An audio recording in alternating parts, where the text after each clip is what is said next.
오늘 우리에게 주시는 하나님 말씀 함께 봅니다. 오늘 우리에게 주시는 하나님 말씀은 마태복음 10장 2절부터 4절입니다. 그러면 다 함께 읽습니다. 12사도의 이름은 이러하니 베드로라 하는 시몬을 비롯하여 그의 형제 안드레와 세베대의 아들 야고보와 그의 형제 요한, 빌립과 바돌레메, 도마와 세리마테, 알페오의 아들 야고보와 다데오, 가나안인 시몬 및 가룟유다 곧 예수를 판 자라. 아멘. 오늘 말씀의 제목은 12사도의 이름입니다. 그러면 본문의 말씀을 통해 함께 은혜 나누도록 하겠습니다. 이에 본문의 말씀을 보면 12사도의 이름은 이러하니 베드로라 하는 시몬을 비롯하여 그의 형제 안드레와 세베대의 아들 야고보와 그의 형제 요한이라는 말로 시작하고 있습니다. 앞선 1절에서의 제자를 뜻하는 마데테스라고 하는 단어가 본절 2절에서는 사도를 뜻하는 아포스톨로스로 바뀌었습니다. 본문의 사도에 해당하는 아포스톨로스는 내가 보내다라고 하는 뜻을 지닌 동사 아포스텔로에서 유래한 것으로서 히브리어의 샬라흐라고 하는 말의 번역어로 사용되었고 보냄을 받은 자라는 뜻으로 쓰였거든지 사신, 선교사들, 대리자들 그리고 전권대사라고 하는 뜻으로 사용되었습니다. 그런데 본문에서는 특별하고도 협의적인 의미로 사용돼서 예수 그리스도로부터 전권을 위임받아 복음 전파를 위해서 파송된 특사, 새 언약의 공동체인 교회 확장의 선도적 역할을 감당할 수 있는 예수님의 증인들이라고 하는 뜻으로 이해할 수 있습니다. 여기서 아포스톨로스라고 하는 말은 단순히 사자를 의미하기도 하고 직무를 수행하고 돌아오는 자들을 가리키기도 합니다. 한편 좁은 의미의 사도직의 조건에 대해서는 사도행전 1장 21절과 22절에 규정하고 있습니다. 이에 사도행전 1장 21절과 22절의 말씀을 보게 되면 이러함으로 요한의 세례로부터 우리 가운데서 올려져 가신 날까지 주 예수께서 우리 가운데 출입하실 때에 항상 우리와 함께 다니던 사람 중에 하나를 세워 우리와 더불어 예수께서 부활하심을 증언할 사람이 되게 하여야 하리라 하였다라고 말씀하고 있습니다. 여기서 우리는 사도의 조건이 무엇인지 알 수 있습니다. 첫째는 요한의 세례로부터 예수 승천시까지 예수와 동행한 자라는 것입니다. 둘째는 예수께서 친히 세우신 자라는 것입니다. 셋째는 예수의 부활을 목격하고 예수의 부활을 증언할 자라고 하는 것입니다. 이 사도들의 지도자는 베드로였고 예루살렘을 중심으로 해서 선교 활동을 펴나갔습니다. 여기서 본문이 의미하는 대로 좁은 뜻으로서의 사도로 선택받은 이들 12제자 가운데 가룟유다는 훗날에 주님을 배반함으로써 여기서 탈락되게 되며 그 자리는 마띠아로 대신 채워지게 됩니다. 여기서 사도라고 하는 말은 예수님 부활 이후에 좀 더 넓은 의미로 사용돼서 단지 12제자뿐만 아니라 초대교회의 수많은 전도자들 바울과 바나바, 안드로니고와 유니아, 실로아노, 예수님의 형제들에게도 사도라고 하는 말이 쓰였습니다. 그런데 예수님의 12사도는 예루살렘을 중심으로 해서 선교 활동을 펴나갔습니다. 반면 바울과 바나바는 안디옥 교회에 의해서 보내심을 받은 자들이며 바울은 예루살렘에서 사도직을 인정받았습니다. 사도는 부활하신 예수 그리스도를 영접해서 그분께로부터 인정을 받은 자들이며 교회의 기초가 되시는 예수 그리스도의 직무자로서 구약의 예언자에 비교할 만한 자들로 간주되었습니다. 바울은 물론 넓은 의미의 사도로 이해될 수 있으나 바울의 증언하는 것에 따르면 하나님의 특별한 섭리에 의해서 이방인의 사도로 특별한 부르심을 받았기 때문에 좁은 의미의 사도로 이해할 수 있습니다. 본문의 베드로라 하는 시몬에서 히브리어로 듣다라고 하는 뜻을 지닌 시몬은 시몬의 단축형 명칭으로서 베드로의 본명입니다. 이 시몬과 그의 형제 안드레는 요나의 아들들이자 어부 출신들로서 갈릴리 벳세다의 토백이었습니다. 그리고 그들은 예수님의 제자가 되기 전에 이미 세례 요한의 제자였던 것입니다. 한편 예수께서는 시몬에게 아람어로 게바라고 하는 새 이름을 지어주셨습니다. 이를 헬라어로 번역하면 반석이라고 하는 뜻을 지닌 베드로가 됩니다. 이후에 베드로라고 하는 이름은 사도로서의 공적인 지위를 암시하는 이름으로 대부분 사용되었습니다. 그런데 그가 제자들 명단에서 늘 첫째를 차지했습니다. 이처럼 베드로가 제자들 명단에서 첫 번째를 차지한 데는 이유가 있습니다. 첫째, 다른 제자들의 보다 베드로의 신앙이 고백 때문입니다. 둘째, 오순절 성령 강림으로 인한 교회 창설의 주역이기 때문입니다. 셋째, 이방인에 대한 최초의 선교사라고 하는 점에서 베드로의 이름이 맨 처음 등장한 것입니다. 그러나 이것은 그가 예수께로부터 부여받은 권위와 사명의 대표성이나 우선성을 말한 것이지 베드로의 인격이나 지위가 선천적으로 탁월하다고 하는 것을 얘기하는 것은 아닙니다. 그런데 베드로는 예수께서 부활하신 후 제자들 중 대표자로서의 역할을 잘 감당하게 됩니다. 하지만 이것이 로마 카톨릭에서 주장하는 베드로의 수장적 권위나 법왕권을 뒷받침해 주지는 못합니다. 실제로 충동적이고 감정적이었던 베드로는 예수의 십자가와 부활 사건 이후에 신실한 예수의 증인으로 변화돼서 초대 교회의 기둥 같은 존재로 활약했던 것입니다.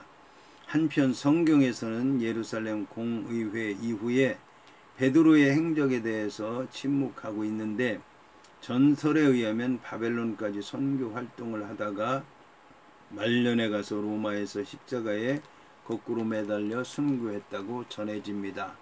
이어서 나오는 안드레라고 하는 이름의 뜻은 용감한 자, 남자라고 하는 뜻으로서 안드레는 베드로의 형제의 어부 출신으로서 성경에서는 그렇게 두각을 나타내고 있지는 않습니다. 그의 활동 중에 두드러진 것은 그가 베드로를 예수께 인도했다는 사실입니다. 이에 관해 요한복음 1장 40절부터 42절까지의 말씀을 보면 요한의 말을 듣고 예수를 따르는 두 사람 중에 하나는 시몬 베드로의 형제 안드레라. 그가 먼저 자기의 형제 시몬을 찾아 말하되 우리가 메시아를 만났다 하고, 메시아는 번역하면 그리스도라, 데리고 예수께로 오니 예수께서 보시고 이르시되 네가 요한의 아들 시몬이니 장차 게바라 하리라 하시니라. 게바는 번역하면 베드로라고 말씀하고 있습니다. 그리고 요한복음 6장 8절과 9절을 보게 되면 제자 중 하나 곧 시몬 베드로의 형제 안드레가 예수께 여짜오되 여기 한 아이가 있어 보리떡 5개와 물고기 2마리를 가지고 있나이다. 그러나 이것이 많은 사람에게 얼마나 되겠사옵나이까? 라고 말씀하고 있습니다. 그리고 요한복음 12장 20절부터 23절까지의 말씀을 보게 되면 명절에 예배하러 올라온 사람 중에 헬라인 몇이 있는데 그들이 갈릴리 벳세다 사람 빌립에게 가서 청하여 이르되 선생이여 우리가 예수를 배우고자 하나이다 하니 빌립이 안드레에게 가서 말하고 안드레와 빌립이 예수께 가서 여쭈니 예수께서 대답하여 이르시되 인자가 영광을 얻을 때가 왔도다라고 말씀하고 있습니다. 그리고 마가복음 13장 3절과 4절을 보면 예수님께서 감람산에서 성전을 마주 대하여 앉으셨을 때에 베드로와 야고보와 요한과 안드레가 조용히 묻되 우리에게 이르소서 어느 때에 이런 일이 있겠사오며 이 모든 일이 이루어지려 할 때에 무슨 징조가 있사오리이까? 라고 말씀하고 있습니다. 전설에 따르면 안드레라고 하는 사람은 수구디아, 헬라, 소아시아와 같은 지역에서 선교하다가 기원 후 70년경에 파트라라고 하는 곳에서 X자형 십자가에 달려서 순교했다고 합니다. 이어서 나오는 야고보와 요한은 각각 발꿈치를 잡다. 여호와께서는 자비로우시다 라고 하는 뜻의 이름을 갖고 있습니다. 이들은 베드로와 더불어 예수께 각별히 인정받던 3명의 제자에 속했습니다. 한편 대부분의 기록에서 요한보다 야고보가 항상 먼저 나오는 것으로 보아서 야고보가 요한의 형이었던 것으로 생각이 됩니다. 하지만 야고보는 사도행전 12장 2절을 보게 되면 기원 후 44년 헤롯 아그리빠에 의해서 참수당해서 사도들 중에는 최초로 순교함으로써 그의 형제 요한만큼의 업적을 이루지는 못했습니다. 이 두 사람은 어부 출신이자 세베대의 아들이었었는데 세베대는 사꾼을 둘 만큼 부자였으며 그 아내는 예수님의 사역을 도와주기도 했습니다. 그런데 12 제자 중 오직 요한만이 예수님의 십자가 곁에 서 있을 수 있었던 것이나 예수님의 가족이 대제사장 집안과 어떤 연계가 있었던 것은 아마도 세베대의 집안이 부유했기 때문인 것 같습니다. 한편 야고보와 요한은 그들의 어머니의 적극적이고 공격적인 성격을 이어받던 것 같습니다. 그것은 그들이 예수께로부터 받은 우레의 아들들이라고 하는 별명 때문인데 그 별명의 원인이 어디에 있든지 간에 그들이 불같은 기질을 잘 말해준다고 할 수 있습니다. 그런데 요한은 베드로와 각별한 우애를 가진 가운데 초대교회 모퉁이 돌로서의 사역을 감당했으며 기원 후 70년 예루살렘 멸망 후에도 에베소에 정착하여 선교하고 교육하는 데 전념했다고 전합니다. 그리고 요한은 기원 후 95년경 도미티아누스 황제의 박해 때의 반모섬에 유배되었다가 그 다음에 네로 황제 때 에베소에 돌아와 넬바 황제 때 에베소에 돌아와 지속적인 복음 사역을 감당하다가 트라얀 황제 때에 잠들었다고 전해지는데 가장 마지막까지 생존해서 폴리캅이나 파피아스나 이그나티우스와 같은 걸출한 지도자들을 배출하는 초대교회 인재 양성에 남다른 공헌을 한 사람이라고 얘기를 하고 있습니다. 이어서 본문은 빌립과 바돌레메 도마와 세리마테 알페오의 아들 야고보와 다데오라고 말씀하고 있습니다. 여기서 이제 필리포스에 해당하는 빌립이라고 하는 이름은 순수한 헬라 이름으로서 그 뜻은 말을 사랑하는 사람입니다. 그도 역시 세례 요한을 떠나서 예수님을 따랐으며 베드로와 같은 고향인 베세다 출신입니다. 그는 주로 헬라 사람들을 예수님께 인도한 것으로 보아서 헬라의 언어와 문화에 일가견이 있었던 것으로 보입니다. 그런데 그의 이름은 다른 복음서에서와 마찬가지로 12제자 명단 중 2번째 그룹의 첫 번째에 나오고 있는 것으로 보아 그렇게 두드러진 인물은 아니었던 것 같습니다. 한편 기원 후 2세기 감독인 폴리크라테스라고 하는 감독은 빌립이 아시아의 로마 식민지에서 사역을 하다가 히에라폴리스에서 순교했다고 합니다. 이어서 나오는 바돌로메라고 하는 이름은 히브리 이름으로 돌로메의 아들이라고 하는 뜻으로 다음 몇 가지 이유로 인해서 하나님의 선물이라고 하는 뜻을 가진 나다나엘과 동일시되고 있습니다. 첫째, 나다나엘은 12제자와 관련 있는 인물로 나타나기 때문입니다. 둘째, 빌립이 나다나엘을 예수님께로 데려왔기 때문입니다. 셋째, 사도들의 명단들 중에서 빌립과 바돌로메가 항상 연결되고 있기 때문입니다. 이러한 증거가 확실한 것은 아닐지라도 만일 바돌로메가 나다나엘이라고 한다면 바돌로메는 적어도 가나 출신이며 예수님께 칭찬받는 자였다는 것을 알 수가 있습니다. 한편 전설에 의하면 이제 바돌로메라고 하는 제자는 애굽, 인도, 알마니아 등지에서 선교 사역을 감당하다가 순교했다고 전해집니다. 이어서 나오는 도마라고 하는 이름은 디두모라고도 불리우는데 디두모는 아람어로서 쌍둥이를 의미합니다. 도마는 회의론적인 신앙인의 대명사로 통할 만큼 의심이 많았지만 도마와 더불어 용기 있고 바른 신앙의 고백자로도 널리 알려져 있습니다. 어떤 전승에 따르면 도마는 인도와 파르티아에서 선교사로 가서 그곳에서 교회를 세우고 순교했다고 전해집니다. 성 도마 교회라고 하는 교회가 인도에 지금도 존재하고 있습니다. 본문의 세리 마태는 마따이오스 호 텔로네스라고 하는 말이며 마태의 본명은 알페오의 아들 레위였습니다. 여기서 마따이오스라고 하는 말은 하나님의 선물이라고 하는 뜻을 지녔습니다. 이 마태복음의 저자로 알려진 마태는 도마와 함께 소개되고 있습니다. 그런데 마가복음과 누가복음에는 마태가 도마보다 먼저 소개되고 있습니다. 이것은 마태가 도마보다 먼저로 사도로서 임명되었다고 하는 것을 말하는 것입니다. 그러나 이곳에 있는 사도들의 목록을 보게 되면 도마가 먼저 소개되고 있습니다. 여기서 주의해야 할 것은 그리스도의 제자가 다른 사람을 더욱 앞세워 존경하는 것은 매우 합당한 일이라고 여겨집니다. 그리고 마가복음과 누가복음에서는 마태가 단지 마태라고 불리워지고 있지만 본서 마태복음에서는 세리 마태, 즉 세관의 관리로 불리워지고 있습니다. 마태는 수치스러운 직업에서 예수 그리스도의 사도로서의 영광의 자리에 앉게 된 것입니다. 그럼에도 불구하고 스스로 세리라고 소개한 것은 스스로 낮추기 위한 것입니다. 마태 스스로가 자신을 낮춤으로써 예수 그리스도를 더욱 높이고 더욱 겸손한 자세로 주의 사역을 감당하려고 한 것입니다.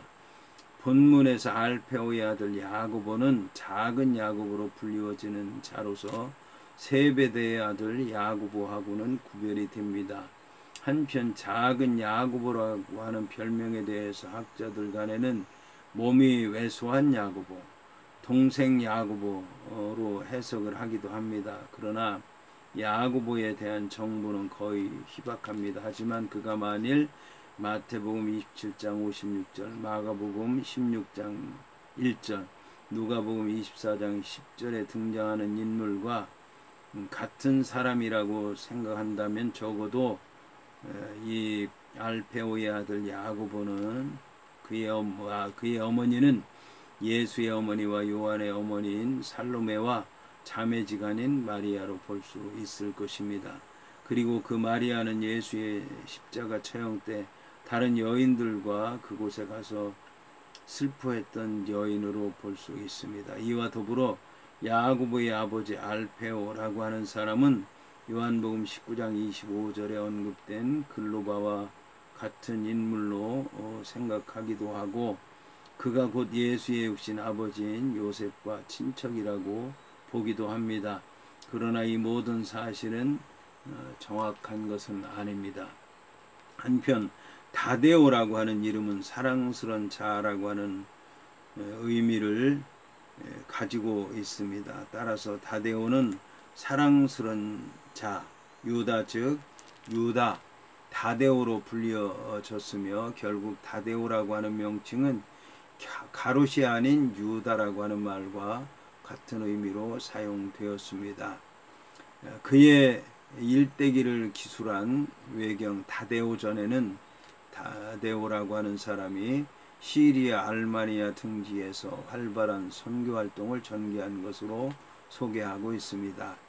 이어서 본문은 가나안인 시몬 및 가룟유다 곧 예수를 판자라고 말씀하고 있습니다. 본문의 가나안인 시몬에서 가나안인이라고 하는 말은 아람어로서 헬라식 표기로는 젤로테스입니다. 이 둘은 모두 열심과 열심당원이라고 하는 뜻입니다.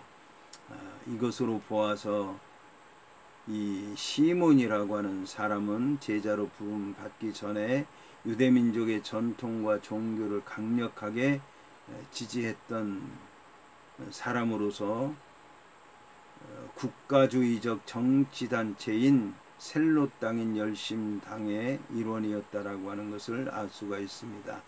한편 셀롯당은 가다라 출신 유다가 기원 후 6년 구레뉴 총독의 국세 조사에 저항하기 위해서 조직한 과격 집단으로서 예루살렘 패망의 불씨를 당긴 유대 전쟁의 근본적인 원인이 되었습니다. 그런데 예수님 당시에는 그의 활동이 대단하지 않았던 것 같습니다. 한편 가나안이라고 하는 표현은 헬라어로는 카나나이오스라고 하는 말로서 이방인을 가리키는 가나안 사람, 즉 카나나이와는 다른 표현입니다. 본문의 가룟 유다 곧 예수를 판자라고 하는 말 가운데서 가룟 유다의 아버지는 가룟 시몬입니다. 예수님의 12제자 가운데 마지막으로 소개되고 있는 가룟 유다에게는 유일하게 그의 행적이 부가적으로 설명되고 있습니다. 유다는 은 30에 예수를 팔아넘기고 후에 이 일을 후회해서 목을 메어 자살한 비운의 제자였습니다. 한편 가룟이라고 하는 이름에 대해서는 여러 학설이 제기되고 있습니다. 첫째, 캐리오 출신 사람이라고 보고 남쪽 유다의 한 지역인 가룟이라는 동네에서 그가 살았던 것으로 추정을 합니다. 둘째, 가룟은 열심당원들의 운동과 유사한 운동을 의미하는데 사용된 라틴어 시카리오스의 음역이라고 하는 설명도 있습니다. 셋째, 가룟이라고 하는 말은 머리가 빨간 유다를 가리킨다고 설명을 하기도 합니다. 이 유다는 12제자 중 회계를 맡고 있었지만 지나친 물질적인 욕심으로 인해서 정직하지 못했습니다. 그 결과 가룟 유다는 스승인 예수를 완악한 대제사장들의 손에 넘겨주는 배신자가 되고 말았습니다.